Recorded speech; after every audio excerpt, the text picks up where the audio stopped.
Hey, my dog lovers, stop picking hairs off your jumper and listen up. The National Dog Survey from Dogs Trust is back, and whether you have your own dog or just admire them from afar, we want the full scoop. From the joyful moments that make you laugh to the soggy, splashed-filled ones you'd rather not relive. Just 15 minutes today could make a huge difference for the nation's dogs of tomorrow.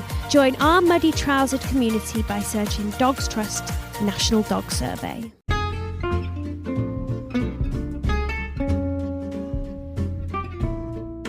Hello, and welcome to It's a Fandom Thing.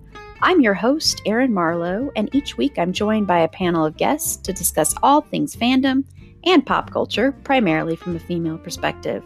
You'll find everything from fanfic, to cosplay, to Schitt's Creek, to Supernatural, and everything in between.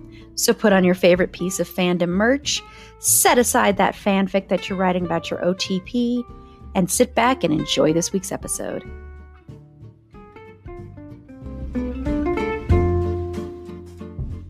Hello, and welcome to this week's episode of Pop Culture and Fandom News. I'm your host, Erin Marlowe, and on Friday's episode, we are kicking off our annual Pride Month celebration with a discussion about queer coding, and this was suggested by Ishelle, who joins us every June to talk about Queer as Folk as well. And so thank you, Ishelle, so much for suggesting that. I think it's going to be a great conversation. I think it'll be really interesting. I took a lot of what Ishelle put in the suggestion box for our outline as well. So I'm really looking forward to it and discussing, the ins and outs of that topic, because I think that's still very, very relevant, sadly, today.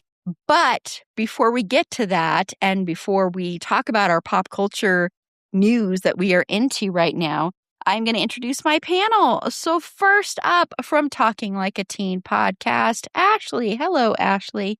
Hi, Erin. How are you? I'm good. How are you? Good. Happy to be here. I'm happy to have you here. And then next up, of course, is Ishelle. Hello, Ishelle. Hi, Erin. Very excited to be here and talk about all the things I always love coming on in June. So very excited.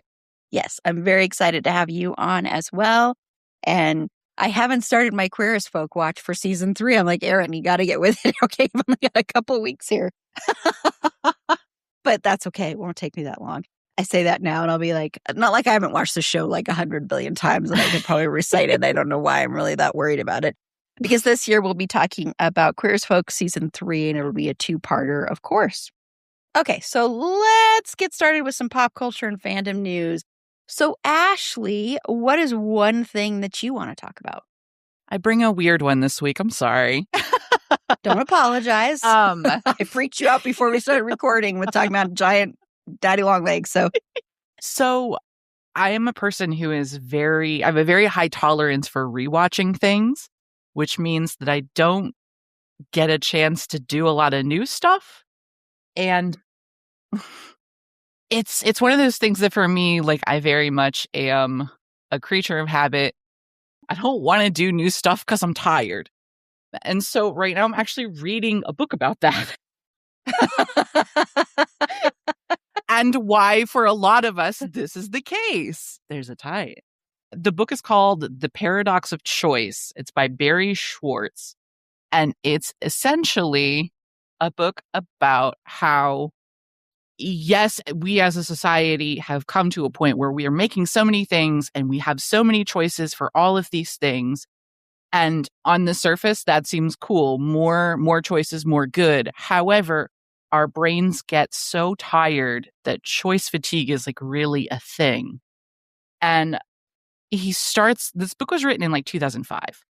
So he starts off, the first part of this book is just like going through the average day of a person and kind of breaking down all of the choices that you don't even think about that you make throughout the day. So it's like the average person has X amount of things in their wardrobe, X amount of choices that you make just getting up, getting dressed, going to, like a Walgreens or whatever, getting toiletries, all of the options, going through a grocery store, all these different things. The media section is very sweet in that he's talking about cable TV and and how DVRs are going to make making decisions even worse. I'm just like, oh my God, you have no idea what's coming. Netflix and all the streaming stuff is just like right there. And the second part of the book goes more into the psychology of it, where they're looking at the human brains and doing experiments and finding out that most people are more satisfied with less choices. People still want a choice, but instead of having the option of like 30 things, it's better to do like 6 things. So I'm kind of trying to implement this system into my media, where instead of having the vast array of things on streaming, where I'm like, okay, I've got like 3 things I think in mind that I'm going to watch. I'll pick from those 3 things. I think that's a very good point, though. I think that's kind of where we are right now, where we have such a plethora of choice that it feels like we have no choices, if that makes sense. Yeah, it's like being overwhelmed. Like when I have a chance to watch something that's not podcast prep or anything like that, if it's not something that's already planned or a show that I've already watched, I know there are so many things I could watch, and I will be like, I don't know, I'll just go back and watch this again, because my brain just shuts down. A part of it is also just life, and I'm just like, at that point, I'm just like, I can't think. I just have to watch what I'm used to. But it is like that. I mean, and even with the wardrobe thing, like you could have a ton. Like I have more clothes than I need to have, and there are just a certain set of clothes that I normally wear. Like there are other things that I don't ever wear, or like I've worn once. Yeah. And I'm like, why do I still keep this? And every time I go to clear it out, and I'm like, no, there will be a time I'll wear this. It's that thing of you don't realize you might need it until you get rid of it. Exactly. So then you hold on to it. Yes, exactly. Well, cool. Well, Ishelle, what is one thing you want to talk about? I am extremely excited about The Vampire Lestat coming June 7th. And I am just about beside myself with it. And so depending on when this episode is going to air, I might have already like melted into just a puddle of tears and ruined my wooden floors because I am just that excited about the show. A little bit nervous because I know that it's going to go in a very different direction, which I'm pretty sure I will enjoy. But I just want it to do well, and I want it to, Anyway, I'm going to try to avoid all fandom things about that show because I want to have a good time, and I don't care if nobody else has a good time. So as long as no one's being harmed, I don't care if no one else is having a good time. So that is the thing that I am excited about. I've been like dodging spoilers, but like trying to know some things that don't spoil anything. But yeah, so and now that I have said that and my phone's heard it, like everything that I see is going to be a spoiler now. I just know it. So, but yeah, that's my thing. Huge fan of the 2 seasons of Interview with the Vampire that we got. I have read the books, but I'm not a person who is like, these don't match the books. Like I can separate the two and have a good time in doing it that way. So yeah, that's my fandom thing that I'm looking forward to. Yeah, I mean, everybody, if you've listened to a few weeks ago, I don't remember when it was, I said I will be insufferable in June because of this and also The Bear coming back. So those are my 2 current favorite shows on television. So I'm going to be completely insufferable. So I'm just as excited as you, Ishelle. I am, I'm of course nervous because it's a little bit different direction than what it has been. But I'm excited about that too. So yeah, that'll be fun. And we did do an episode a couple of years ago for our Patreon subscribers talking about the first 2 seasons of Interview with the Vampire. And so you can listen to those if you become a Patreon subscriber. And I can guarantee you that we will do an episode about it for Patreon again for the new season for The Vampire Lestat. And I can guarantee we will do an episode about the last season of The Bear as well for our Patreon subscribers. So if you want to hear that, click on the link in the show notes or go to the Support Us tab on our website. It's a fandomthingpod.com to get that bonus content. I'm still really into Obsession, but that's not what I'm going to talk about. That's basically what I've become insufferable about before June, is that movie. And we will be doing, I'm not sure I'm going to do it because I think I might just want to do a bonus episode of just me talking about things that I'm really into and a couple of things that annoy me. And so I'm going to talk a little bit about one of those things. And I know this will piss some people off, but I don't really care. I mean, I care, whatever, but I don't. So The Boys is done. The Boys series wrapped up, and thank everything in the world that show is done. I kind of hate watched it the past 2 seasons. And I mainly continued to watch it because of Anthony Starr and his performance as Homelander. He elevates that show. He makes that show watchable. He is so outstanding.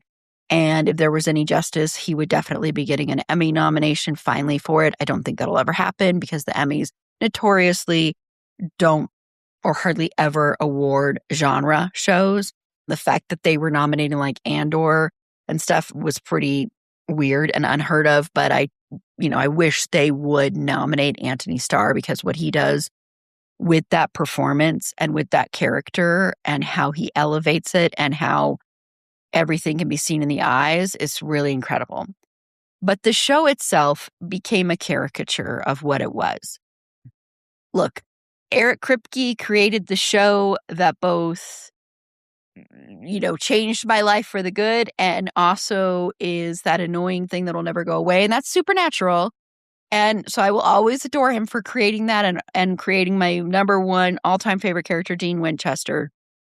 But what they did with this show was so annoying is that they just felt like, let's just be as gross as we possibly can. They literally, and spoilers for the last season of The Boys, but they literally had a scene where 2 of these superhero characters, which they kept adding new soups, were literally sniffing each other's asses and telling each other what they had to eat in this way of being disgusting. One is like kind of like supposed to be dog-like and the other one cat-like. And it was so like, why are we wasting 20 minutes on this? It felt like 20 minutes. When this is your final season, we should be honing in on the main characters and delving into that instead of being like, let's be as gross as we possibly can. And that's what happened to that show. That show became like, let's just keep topping ourselves. When the show first started and it was like that, it didn't bother me because I thought the show was a great way of talking about the United States and talking about like our politics and fascism and everything like that, and talking about how if superheroes were real, this is what they would be like. But then it got to the point where it became kind of like they just felt like they had to keep pushing the envelope or something, and it was really, really obnoxious and annoying, and it just became so hard to even watch. And that's why I started hate watching it. And that's why I'm so glad it's done, because then I can stop hate watching it. And I have to say, I know Jensen Ackles is on there and there's a spinoff called Vought Rising, which is coming out. And the trailer looked interesting, but I have to say, I'm kind of like, we don't need any more of Soldier Boy, because basically, and I love Jensen Ackles as an actor. He deserved so many Emmys for his portrayal of Dean Winchester. I'm sure that character will be coming up in our Friday episode. In fact, I'm positive of it. So I love his character and I loved his performance and I am a huge fan. I didn't like him as Soldier Boy. I didn't think his performance was that great, to be honest. The script is horrible. All they had him do was, let's just see how many homophobic, racist things we could have him say to show what a horrible piece of crap he is. Yes, he is a horrible piece of crap. I understand that. But when that's all you're giving that character, that's like, okay, this is tiring. Like, what sexist thing is he going to say? What homophobic thing is he going to say? And so that's the way that whole show felt, is it became a joke to me. It became like this, like, we're trying to make this message. And yes, Homelander is very clearly very Trump coded. And I get that, and that's great. And Anthony Starr, once again, is so damn outstanding. And the only reason that I continued to hate watch that show was because of him. But it's just like, what's the point anymore? You got that, you nailed everybody, you hit everybody over the head with that point, and then you're just like, let's just be as gross as we possibly can. And then, yeah, okay. I don't know. That show, I don't know if either of you watched The Boys, but that show just became just a caricature of itself, in my opinion. And it's sad because what it started out with was so good and such a great way of looking at different archetypes and looking at how superheroes really would be. They would be assholes. They would be horrible people. They wouldn't be the way that you see them in regular comics. That was great. But then to just be like, let's just see how gross we can possibly be. Let's have these two characters sniffing their asses, talking about what they ate for like 10 minutes in our final season. And it's like, why? There must be better things to do with our time. I have watched it, but I haven't seen any of the last season. But I had to take a break because it was like it's a lot, and it was very close to home being America in this. Well, yeah. But it was just like it was very frustrating, like the bad guy winning all the time, But but all the other things about it too. So yeah, I missed a little bit of that conversation, but I came back and I immediately knew you were talking about the boys. Well, because I think there's a lot of good parts about the boys when it first started. There were a lot of really interesting things it was delving into. And once again, Anthony Starr, one of the best villain performances I've ever seen on television, just fantabulous, just really just absolutely amazing. The fact that he can take a character who's so awful and horrible and horrendous and have these moments where he adds this layer of like pure insecurity of where really what he wants is to be loved. I mean, that's really what his character at the base of it in a way wants, even though he's a complete and total like sociopath and, he's a narcissist and all of that. But at the same time, he's got that other thing. And it's all from the performance that you see that. Frankly, I don't think a lot of it is the script. I think it's the performance. But it's just like, okay, you had a good idea. And then you're just like, let's just be gross. And it's like, there's a time and a place for that. And, I'm a horror fan through and through. But if you're just doing that for the sake of doing it, and you have all this other story and you're neglecting all these other characters for the sake of doing that, it's pointless to me. So, yeah. And I mean, the finale overall, it was, it was blah. I'm just glad it's done. We'll see. I will probably end up watching Vought Rising, I will say, because Jensen Ackles, and I'm just curious. And I'm also, Aya Cash is back for that one. And I really think she's great. Her character is awful, but I really think like she's a fantastic actress. So I will probably be watching it. So yeah. And I mean, if you listen to It's a Dean thing, I'm sure you're going to hear me bad-mouthing this show. And I apologize because I'm sure a lot of you are like, stop that. Don't talk bad about Jensen. Look, I can love this actor and still talk bad about him. His performance and his choices. And he just needs to stretch a little. Anyway, that's it. Oh, and the stupid thing, sorry, one last thing. And most of this I'm going to do, like I said, a Patreon episode bonus talking about Obsession, the movie Obsession, which of course is like, I just love that movie so damn much.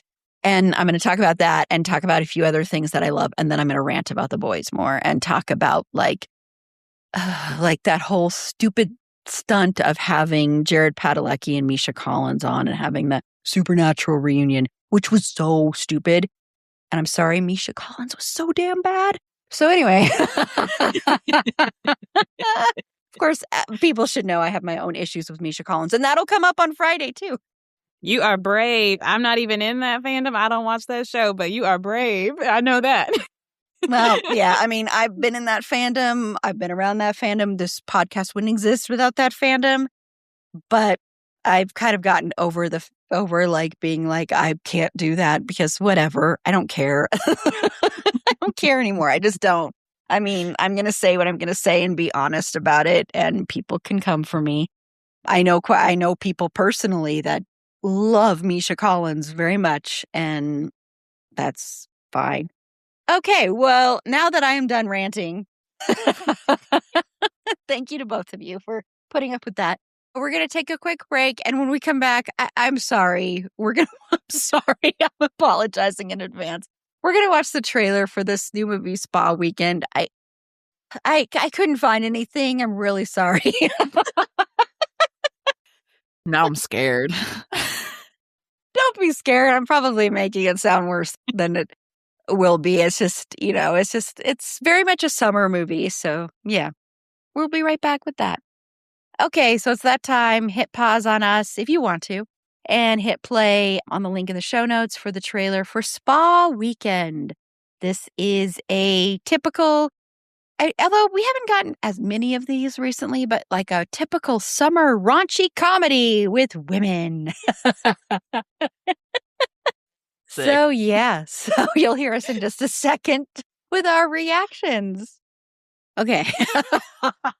Ashley, your face is priceless. I'm a horrible poker player. I was going to say, I used to play Texas Hold'em. Like, I love playing poker. And I would love to play with you because then I can always know when you're bluffing. So Ashley's face is just filled with thrill and delight. So Ashley. I want better for everyone that's in this movie that had anything to do with this movie. I want better for you. Please aim higher. That's all. I love the please aim higher. So Ashley's got her ticket purchased. So Ishelle, for that spa weekend. Are you going on a spa weekend? I think that there's an audience for this. I am not in it, but there is an audience for this. And I like Michelle Buteau. I think I might be pronouncing her last name wrong. I like her. And I'm all about girl power, but I think I'm going to sit this one out. But I am rooting for everyone who does go see it, and I do believe in them. So, yeah. This is right up there with when we showed the Odyssey trailer last year. The whole panel was like the opposite of the way most of the world is reacting to that. We were like, no. So thank you for being the people who have to watch another trailer like that. So I mean, it's not in the same realm. I know it's not the same genre, but whatever. Yes, I ditto everything that was said. I don't know if either of you have seen the movie Bad Moms. That movie is bad. Yeah, I think I've seen it, but also I've seen Bridesmaids and I've seen like Girl Trip, and so like they're all just kind of drinking from the same Bridesmaids. Yeah, some do it well, but I think they're all drinking from the same cup, and some are getting the like diluted stuff because somebody already took the good out of there. Some of it's just backwash. Don't talk bad about Bridesmaids. No. It's like when you get, I don't know how to. So, like, if you get a half and half tea or an Arnold Palmer, and like there are good sips in it where it's mixed well, and then there are some sips where it's not, and so that's what I mean. That's a great way to, because I love Arnold Palmer, so yeah, that's a great way. Yeah, and it's like it's kind of like you go and you want to buy like it's the generic off-brand of. That's the perfect way to describe this, and I agree, Ashley. I think this cast is good. And I want better for them. And I don't know why they're doing this. Maybe it'll surprise us all. And it's actually really hilarious and great. Everyone's like, no, I don't think that's going to happen. I wouldn't bet on it myself, but. Yeah. Yeah. I mean, somebody else can go and, make that determination. But I'm not going to do that. I did hear, though, that Tuner. I did an episode with you, and I heard that Tuner was good. So, and when I saw the preview, I was like, okay, maybe. But I heard it's really good. I saw it. I saw it at a mystery screening. It is fantastic. Okay. It is so damn good. It is so maybe that's going to happen so here. Good. Maybe that will happen with this one. It's actually, ironically, it's the same studio. Really? Not even close to the same kind of movie. Yeah. Once again, they didn't properly mix their Arnold Palmer. So. Yeah, everybody out there, if you're able to watch it, Tuner is fantastic. I briefly mentioned it last week during our pop culture episode because if it hadn't been for Obsession, that would have been the thing I would have talked about. But it's so good. I mean, and if you love piano and love music, I recommend it so much. Once again, I know I mentioned this in our Discord server, but if you are sensitive to sound, do know that the main character, he's basically allergic to sound. So like sound is so loud for him that he's always has like earplugs in. Sometimes he has to have headphones on. I mean, he lives in New York and I mean, he tunes pianos and stuff, but he's basically allergic to sound. And so the way they do it in the movie is you hear kind of briefly how it sounds to him. So that could be hard for some people who are very sensitive. So just know that going in. But I enjoyed that they did that so that you really can be in the same position as that character. But that movie is so good, and it's going to get lost in the shuffle of summer. So if you're able to see that, yes, it's a crime thing, but it's about something else. And there was this TikTok I saw today, actually, of this woman who went and saw that, and she used to play the piano. And she shares her own personal experience about why she stopped playing the piano. And she said, I started crying like the last 45 minutes of this movie. And the last few minutes, I was like, that must have been like so emotional for her. So it is a really, really good movie, and the performances are amazing. So I do recommend that one. Yeah. Glad you mentioned that, Ishel, because anytime I can just be like, please see that movie, because I was so excited that it was like so good, and it was at a mystery screening, so I had no idea what I was going to go see. And it ended up being that. And I know everybody that I've heard from that has seen it at a mystery screening loves it. So if you can see that, I highly, highly recommend it, especially if you love piano and jazz, music in general. I recommend it. Okay, well, we're going to take another quick break. And when we come back, yay, we get to talk about AI. Some more. Yeehaw. Yeehaw. Yeah. I swear that was me and not AI. So we'll be right back to talk about Amazon MGM Studios embracing AI. I'm here on a job site with Tim, who owns his own electrical contracting business. 3 employees and 2 work trucks. Tim traded up to Geico Commercial Auto Insurance. We're positively here where he needs us most. They sure are. With step-by-step help on all his insurance needs, all for shockingly low rates. Shockingly low, huh? It's just a little bit of electrician humour. Do you get it? I got it. You know, it feels like we have a real connection. All right, I'll stop. Get a commercial auto insurance quote today at geico.com and see how much you could save. It feels good to Geico. Okay, so an article came out, and it was recently announced that Amazon MGM Studios is embracing AI. It has greenlit 3 series for Prime Video under new Gen I Creators Fund. Whew. Sorry, this is just really terrifying to me. So they are touting that the power of AI is going to be used to help create cinematic entertainment in a big new initiative. And they're quick to say it will empower human creative professionals, not replace them. And they're doing this with some animated series. And this quote is what really kills me. The most important thing to remember is we're human-centric, Albert Chang, Amazon MGM Studios Chief Operating Officer, told Variety. AI tools are meant to empower human creativity and allow TV shows and movies that would not have been possible before. And under the Gen A Creators Fund, the studio has greenlit 3 animated series, Punky Duck, Love, Diana Music Hunters, and Cupcake and Friends. So, yeah. So this is a way they're going. It's AI-enabled projects. The creators are working with human actors and voice actors, is what they have said. But they're using AI as well to generate this content. So, Ashley, unless you are in support of this, but how does this make you feel?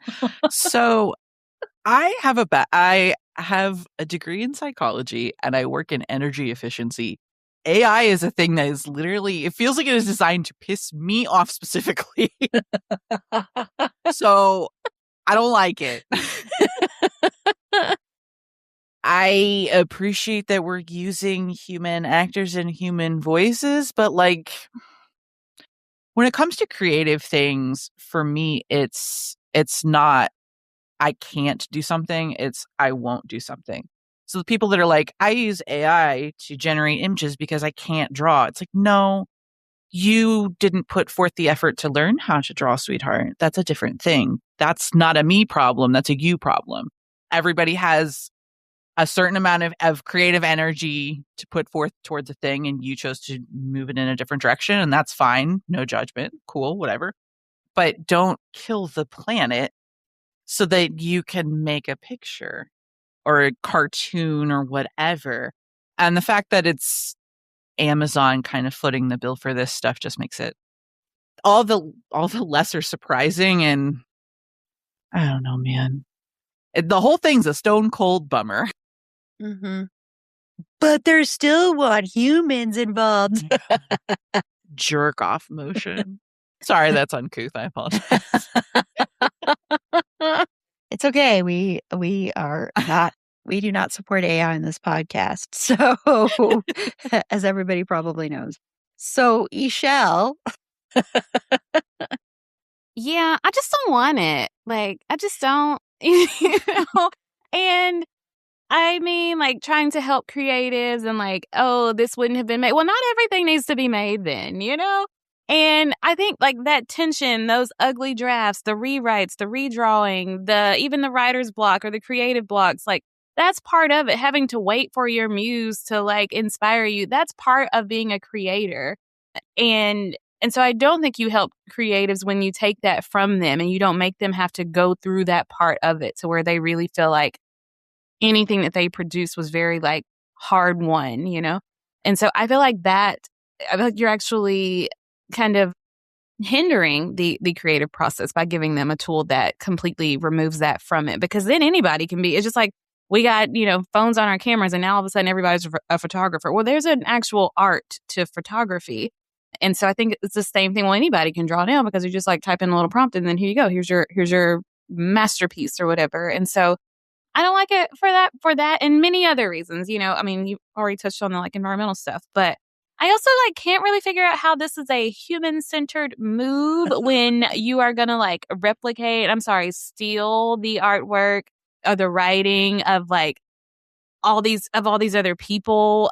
And then just to have like one person type something into an AI prompt and then that's going to put something out. Like I don't understand that. And then they said that they're going to use actors and voice actors, but I'm like, for how much of it? For just the pilot? And then you're just like going to capture their stuff and keep using it, or they're going to be there for like 100% of the project. Like I'd really like to see those contracts and how that's going to work out. And I also just like don't like being lied to. You know, they say don't spit on me and tell me it's raining. And it's like, no, this isn't about people. This is about money. This is about a way to save money, make more money. And that's going to benefit ultimately the people at the top. It always does. And so that's what it's about. It's not about the creator. Yeah. And so I think calling it a creator's fund is like a level of manipulation that my therapist would have a field day unpacking. So those are my thoughts on it.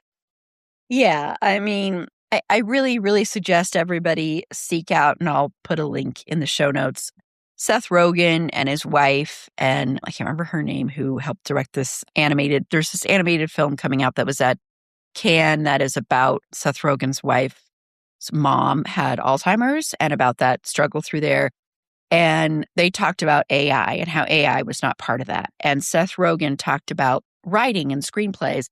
And he said, if you need AI to be a writer, you're not a writer. You just can't be a writer. You're just not. Go do something else, because that is not being a writer if you need to use AI. And some other stuff. It was like really wonderful because, you know, there's so many actors and even directors that are coming out now and being like, oh, we just have to use it. It's here to stay. We can't do anything about it. So let's embrace it, you know. Which the only reason you can't do anything about it is because you're saying you can't do anything about it. That's not true. That's false. That's not true. It's not like, you know, air or water, which is what we need, which AI is going to take away from us. It's not like that. AI is not something we need. I understand there are uses for it that come with medical stuff and stuff like that. That I understand. That's a little bit different. But when you are like building these data centers that are literally depleting water, turning water to something you can't consume for this, that is some bullshit. That is some next level billionaire crap. That is just like, that's capitalism infiltrating everything. And it's like, that is not art. That's not art, because someone didn't pour their heart and their soul into that. I don't care how much you say you did. Putting prompts in is not doing that. Like Ishel said, there's, as someone who's written screenplays, as someone who's written stories, written fanfic, you sit there and yes, writer's block sucks so much, and writing can be such a painful and lonely and it can make you feel awful. But that's part of the process, and that's kind of part of the beauty of it in a way too, is getting all that crap out on the page and helping you deal with that. And that can only be created by a human being who has real emotions and isn't a computer. And I will say there has been a lot of fallout lately with AI too, of a lot of failures and a lot of stuff like that, which makes me very happy.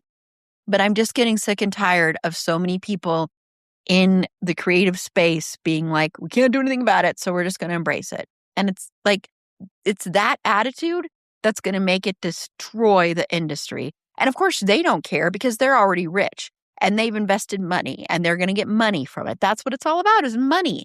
They don't care about the art part about it. They don't care about that new up and coming artists will have no shot. And that's how they're trying to frame this, is like, if you're a new and up and coming artist, you're going to be able to make what you want to make.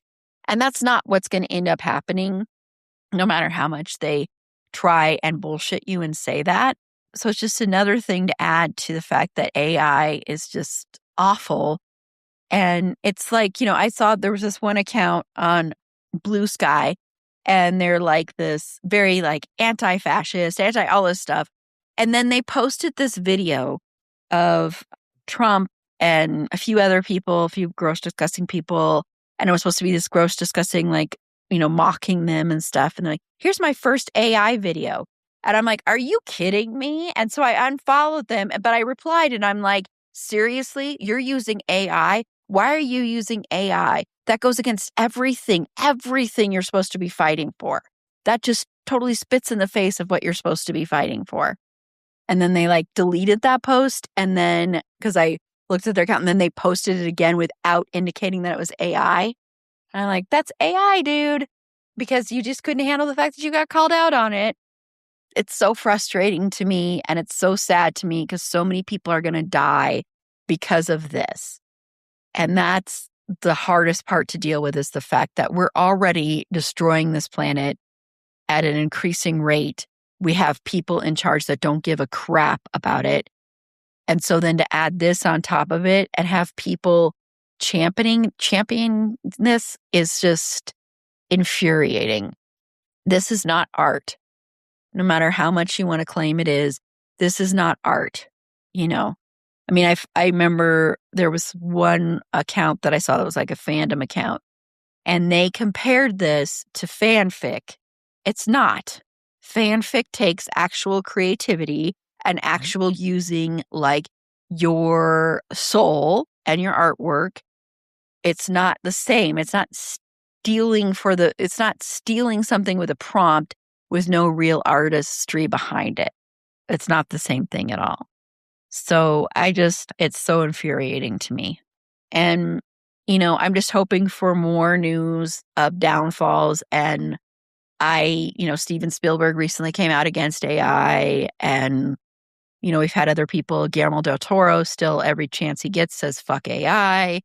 So we need more of that in this space, and Seth Rogen, and we need more people like that speaking out and being like, no, we're not going to do this, and less of the stupid fucking Reese Witherspoons. I'm still so infuriated by that whole fake. I went to my book club and no, you didn't. Just say you're selling AI. She infuriates me so much. She's like one of the top there that really just pisses me off of all this stuff. The girl boss spin that she put on it, I know, is unique. At the very so least. Infuriating. And she's not the only one doing that. No. Sandra Bullock's doing that. Natasha Lyonne was one of the first people to do that. That one hurt my heart. That was so infuriating. So it's like all these, using that whole girl boss thing about it is so disgusting to me. But, it's sadly not surprising. It's just disappointing. It's just really disappointing to see that, you're like, you hope people that are creative and have made their living through art would want to keep that art and not, but of course money talks, and they're getting money and they don't care because they feel they're so rich, it's not going to impact them. Mhm. They can go hide out in their little whatever places and not have to deal with the fallout of this. But eventually it will touch them. It will eventually touch them.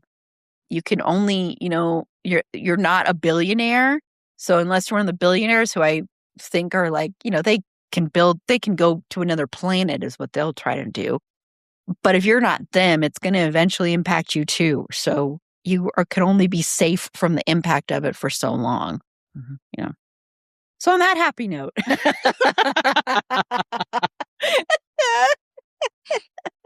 we're going to go ahead and wrap up this episode of Pop Culture and Fandom News.